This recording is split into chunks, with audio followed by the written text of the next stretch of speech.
Hey guys, the other day I saw a video from a channel that I recently discovered. It's called Model Building in Retirement. Really, it's a cool channel. He builds some good stuff, and his videos are all very interesting. You guys should check him out. I don't remember what the creator's name is, but if you check his videos out, you're gonna be pleasantly surprised. Well, he made a video about your work area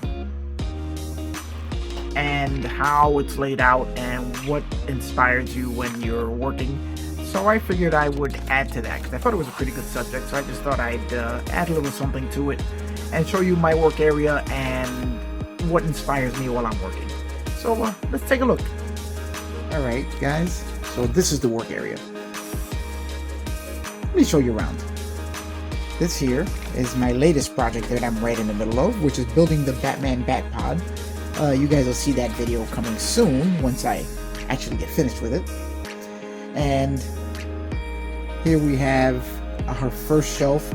Mrs. Onyx Models built this for me, and she put a lot of effort into it. So this is going to be a permanent addition to the work area. On this wall here I have my other shelf that Mrs. Onyx Models built. And here we have all of our paints arranged by brands. Here on the top I have my Mr. Hobby paints all together. Here we have all our embossing powders, some acrylic paints, and all of our tape, masking tapes, all different sizes. Here we have, of course, our two entire shelves of Tamiya paints, because you know I'm a Tamiya fanboy and always love my Tamiya. Keep them all nice and handy so that when I'm sitting and working here, it just easily reach for any color that I need. And here we have our lower shelf, which is all of our different glues, cements, adhesives of all kinds, just waiting to be used. This is where I keep some of my tools also, my various nippers. Here is our magnet that holds all of our tweezers when not in use, some specialty pliers, everything close at hand that I can reach whenever I need it. Now as we travel down this way, here we have all of our washes going all the way to the back there, ending in a couple packs of Gundam markers that I use when I'm building a Gundam. Over here we keep our Mod Podge, we keep our weathering solutions here, our solvents, our Mysticolor leveling thinner, which I've been using recently, so it's usually in that corner as well. We have our cups to hold our brushes, pens, rulers, scissors, all various tools, and an LE's official cup. Very cool. Got that at this year's show. And once we move the instructions here, we have our glue pad here. I always keep a waxy piece of paper there to put glue onto, so when I need to apply with toothpicks for small amounts of glue. Our workbench with self-healing cutting mat. This is all the stuff that I'm using on the Batpod right now. That's why it's a little bit of a mess. It always turns into a mess when I'm in a project. Let's go back here. We have our soldering station for when I do the LEDs and audio, whatever electronics I'm going to add to a kit. Here we have a model that I still have not finished. We have our water bottle. Now on this side, just below the Enterprise, we have the rest of my paints, which of course we have to have a supply of Testors paints, because no matter what you may think about those paints, they come in very handy and they're really not as bad as you might think. Then we move on, we have our Vallejo paints. We have an entire range of Vallejo paints, including some of their box sets that have plenty of colors. Vallejo has become one of my favorite paints. I mean, they spray beautifully, they brush on really nicely. I'm really becoming a fan of these Vallejo paints and plan to really increase the collection of these.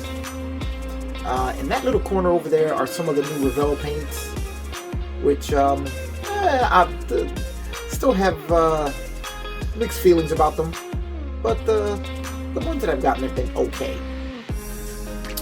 And just below that, we have a small selection of craft paints.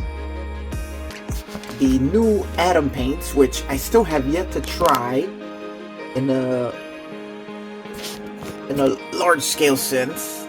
So really looking forward to using these. Then we have whatever I could find of the Model Master line of paints, because let me tell you something, these paints were fantastic. They're not around anymore, and that kind of sucks, but they were fantastic paints, and I scooped up as many as I could at the hobby shop while they were still available. Now, on this shelf just below the paints, we have our sanding sponges, tools. There's our polishing sets for the cars. Those are all of the polishing pads. Here we have some foils, files, and pliers. And on the shelf below that, we have our... what do we have there? Oh, we have our Micro Solid Micro set. We have our Micro masking solution. Our Mark Fit. These are all decal solutions in this corner. We have the Mark Fit and Mark Strong from Tamiya, which I haven't used yet because I really like the Micro Solid Micro set, but I bought those as just to test them, see how well they do. Here we have our rotary buffing machine, a rotary tool, and our paint mixer. Here we have some more tools. And when we get to here, this is where I keep all of my thinners, my Tamiya thinners, X20A, my enamel thinner, airbrush cleaner. Here we have some sanding pads. And in the drawers here, each one is a specific drawer. We have some brushes, some paint brushes, and here we have our Q-tips, all different types. Here we have our Tamiya polishing compounds and polishing pads. Here we have all of our cutting implements for our rotary tool and our blades. Over here on this side, we have a ton of detailing stuff in there, wires, photo etch stuff, all sorts of stuff in there. Here we have ribbons for seat belts, a few different colors. Here we have wires for engines and detailing stuff in there, all sorts of different types. Here we have, what do we have in the bottom drawer? More sanding pads.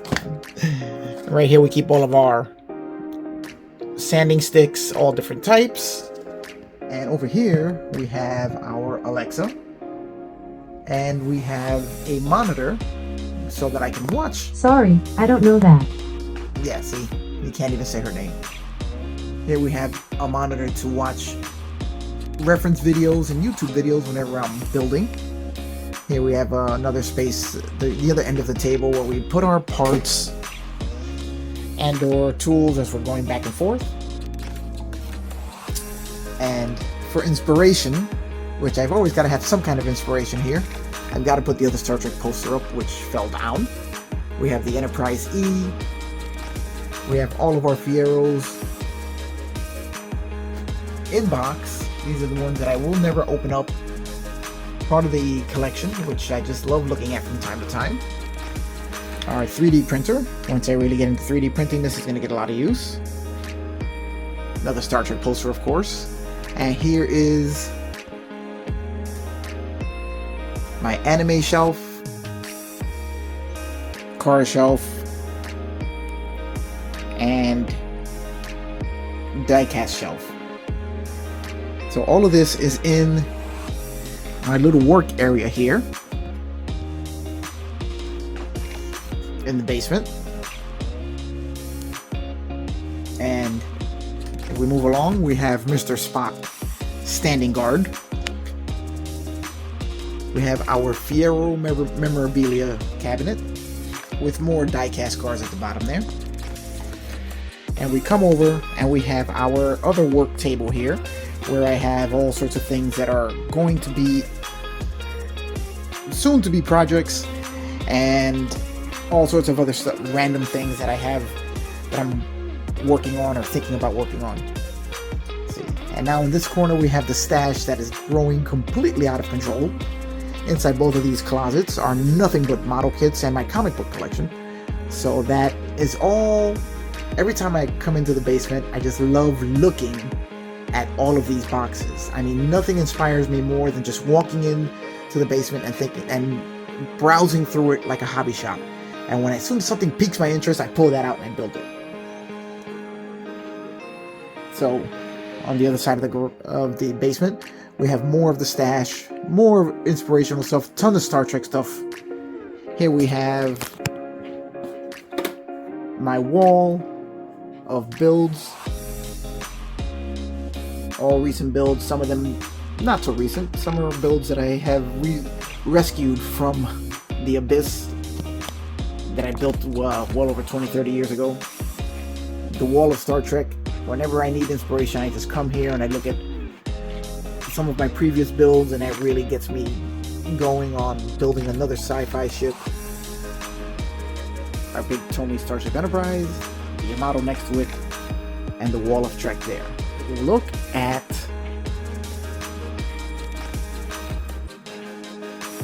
our painting area. So while I do all my building here in this area of the basement, and all my hand painting is done here, we have to step outside and we'll take a walk to the garage.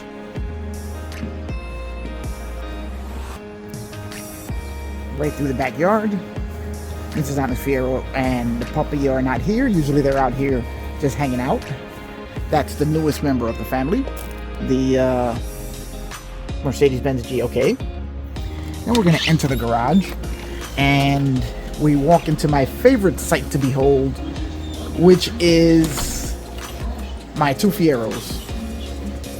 This is my restored beauty, and this is the current project car, which is going to become a big series here on the channel. My 1-1 build. So we walk past the Fieros, and here we go. We're at the paint booth. So every time you guys see me paint on the booth, this is what you're seeing. We have our airbrushes set up, 2 compressors going, and here's where we do our painting. More of my old builds from way in the past. Every one of these was built probably over 30 years ago. And we have a workbench here, and a workbench here where we have all of our airbrush supplies and paints, and another drawer here filled with paints when I want to spray from a can and not the airbrush, because I will do both and you can get great results with both. So, and of course we gotta have a TV in the garage also. So yeah guys, this is it. When I'm looking for inspiration, all I gotta do is pop onto the garage. I look at the cars. I have more of my stash, which is wound up here in the garage. More in the corner over there. And here we have our Door of Fame. All of the shop cards, which I have to make some new shop cards out and send some out to some of you guys.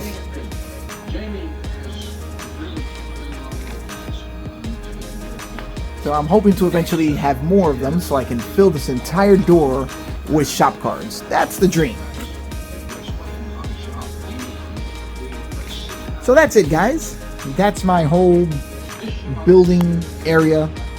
It's fun. It allows me to pick and choose anything that I want to build at a moment's notice. I never know what I'm going to build from one minute to the next. So there we go guys.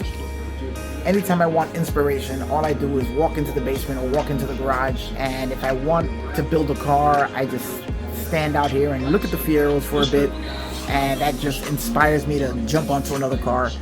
And if I want to build some mecha or some anime, something like that, I will just jump right on that. I mean, the inspiration just comes from your surroundings. And for me, I don't really plan what I want to build. I just kind of find something that I'm interested in and jump on it. So I never really know what it's going to be from one moment to the next.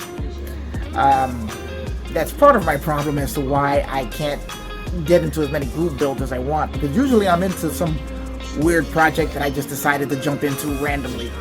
So that usually takes up most of my free time. But every time I walk into the basement, or every time I walk into the garage, it hits me, it inspires me, it stokes my imagination to want to build something new. So, especially the sci-fi and the anime stuff. So, that's it, guys. I just wanted to share that with you and show you guys the inner workings of the Onyx Fiero Scale Model Workshop. So, how do you guys get inspired, and what do you guys do in order whenever you want to come up with a new idea? Let me know. See you guys on the next one.